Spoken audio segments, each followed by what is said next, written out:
How America has been preparing for North Korean nuclear war since the 40s.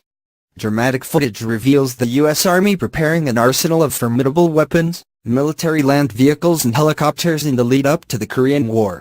Scenes showing how intercontinental missiles of the type used for nuclear warfare were provocatively tested during the height of tensions between the U.S. and China, then a staunch ally of Communist Korea.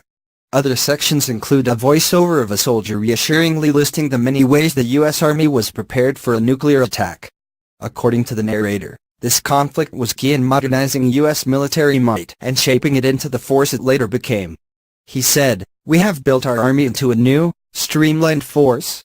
New in concept, new in mobility, new in powerful atomic weapons and other modern equipment. With a new dual capability, an army prepared to cope with the possibility of unlimited nuclear warfare, as well as with a more likely contingency of limited, local aggression." Korea was called many names: brushfire, police action and war. The video, The Big Picture Brushfire, was created by the U.S. Department of Defense documenting the war which began in 1950. Hundreds of thousands of U.S. soldiers fought to prevent the takeover of South Korea by the communist regime.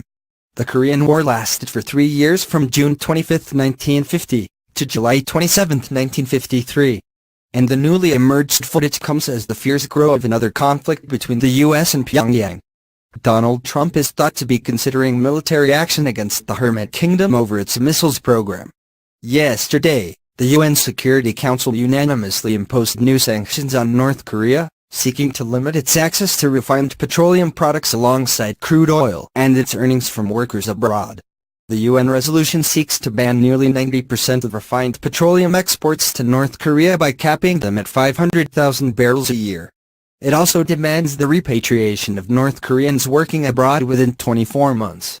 And the U.S.-drafted resolution caps crude oil supplies to North Korea at 4 million barrels a year and commits the Council to further reductions if it were to conduct another nuclear test or launch a missile. North Korea on November 29 said it successfully tested a new ballistic missile that put the U.S. mainland within range of its nuclear weapons.